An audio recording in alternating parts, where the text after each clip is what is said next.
Tenemos en comunicación telefónica a la diputada peronista Claudia Rauchi. Claudia es una mujer que se ha dedicado muchísimo al tema de la trata de personas, ¿no?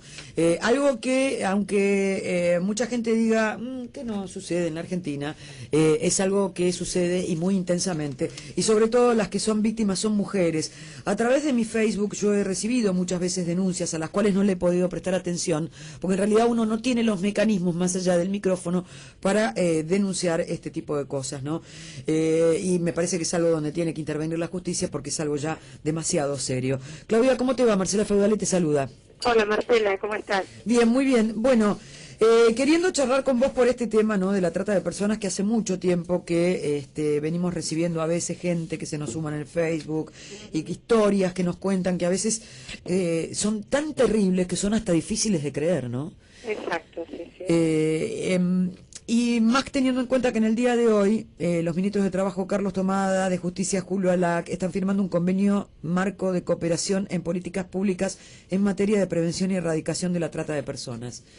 Muchos temas para tratar, porque en realidad vos no estabas conforme con la ley que estaba vigente, ¿no?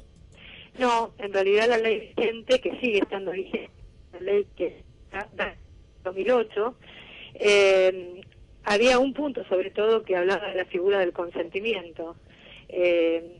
A ver, para que la gente entienda lo que significa esto. Esto implicaba que si había una denuncia, un allanamiento, y a las mujeres que se encontraban allí, mayores de edad, se les preguntaba si estaban allí por su propia voluntad, y decían que sí, no había delito.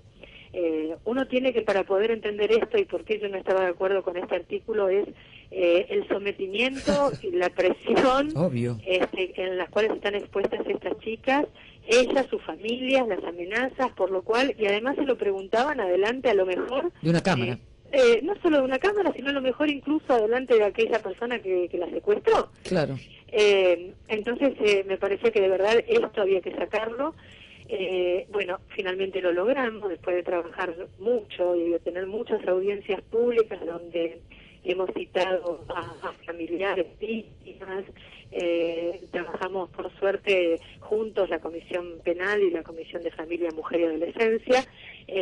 Después de mucho trabajo hemos sacado dictamen, y bueno, y lamentablemente no se ha podido aún tratar en el recinto, por lo cual aún seguimos con la ley vigente que es del 2008. Ahora yo pregunto, ¿no? Y esto es una pregunta desde el desconocimiento absoluto. ¿Un prostíbulo está permitido?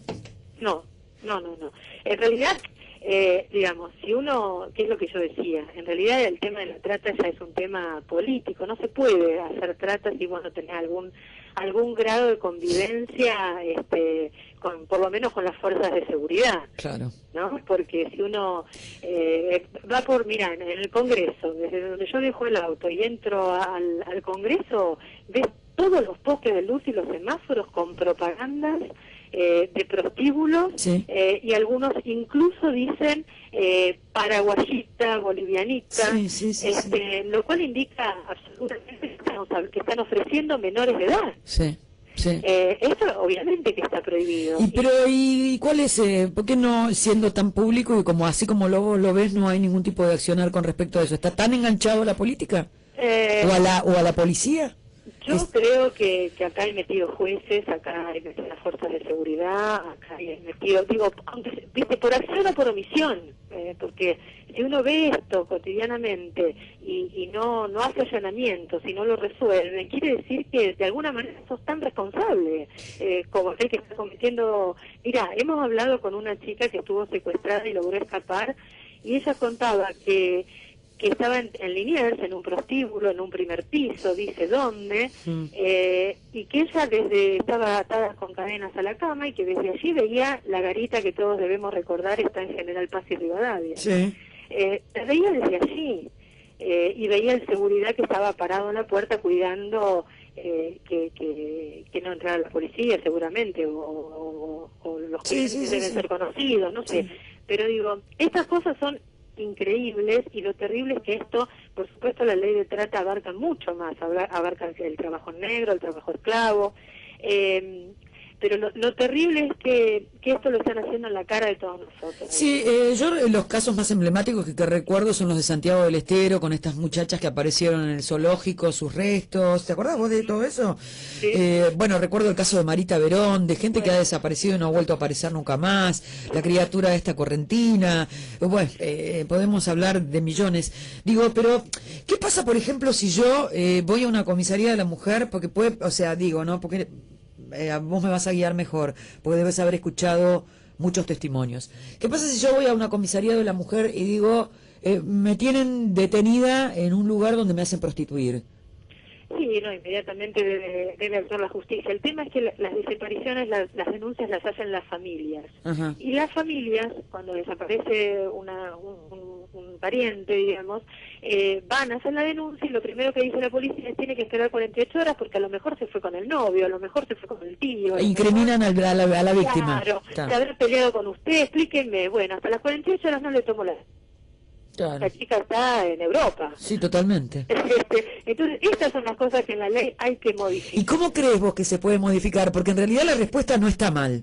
O sea, porque si vamos al caso, no estás incriminando a la víctima, pero en algún lugar también puede pasar que una persona decida por voluntad propia irse, ¿no? Sí, bueno, pero de todas maneras... Por eso digo, ¿dónde se puede encontrar el punto intermedio donde...? Yo creo que la policía tiene que estar preparada. Ante cualquier denuncia que haya, lo primero que hay que hacer es investigar. No podemos decir primero, capaz que se fue sola. Al revés, primero tiene que ser capaz que la raptaron. Sí, totalmente. ¿No? Y después capaz que se... Pensemos lo peor primero. Exacto, por supuesto. Después tiene que haber una combinación con todas las salidas de frontera de todos los países. Bueno, lo que pasa es que las fronteras argentinas son tan permeables, Exacto. Claudia, exacto. que así como pasa una persona, pasa lo que fuere. Sí, ¿Me entendés? pasa droga, pasa... Totalmente, Sí, totalmente. sí. Después nos preguntamos cómo aterriza un avión, pero... Mira, yo siempre cuento una experiencia personal. El año pasado viajé a Brasil con mi bebé de 4 años y cuando voy a salir en el aeroparque presento el DNI de mi hijo y la partida de nacimiento porque no estoy casada legalmente con mi marido. Así como le entrego el documento me dice pase. Y le digo, ¿no va a mirar la partida de nacimiento? No, está bien, pase, porque había mucha gente en la cola, había que despejar enseguida el aeroparque. Sí, claro. ¿Viste? Claro. Sí, son esas cosas. De 3 años. Sí, son esas cosas que uno, no entiende porque pasa y en muchas oportunidades también si sos conocidos tenés cierta inmunidad y hay muchas cosas que no debieran pasar, ¿me entendés? Pero que están aceptadas como correctas. Exacto, exacto. Es así.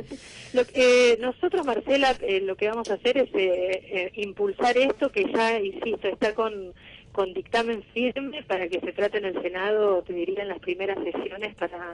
Creemos que desde ese lugar es donde podemos ayudar a que esto se empiece a revertir de a poco. Tenemos que tener en cuenta que generalmente esto ataca tanto la trata de mujeres como la trata de trabajo esclavo, generalmente sí, claro. Es con los más humildes. Sí. Claudia, ¿vos estás muy apurada? No. Porque tengo que hacer noticias. ¿Me aguardás un momentito en línea y seguimos charlando? ¿Cómo no? Dale. Oiga, ¿cómo me estás escuchando? Sí, exactamente. Te estoy diciendo. Fíjate que... Ay, se me corta, Claudia. ¿Ahora? A ver. ¿Ahora? Ahora puede ser, a ver. Bueno, te decía que es absolutamente cierto lo que está diciendo. Fíjate que el trabajo de la mayoría son extranjeros. Ay, qué lástima. No, se me corta muchísimo. Hola. ¿Ahora? A ver, ¿vos estás en teléfono de línea o estás con un teléfono celular? No, estoy en la calle. Ay, a ver, ahí se escucha mejor, ahí quédate. Bueno, te decía que fíjate que están así como vos decís, que la mayoría de los ciudadanos que sufren el trabajo esclavo son ciudadanos extranjeros, porque son indocumentados. Claro.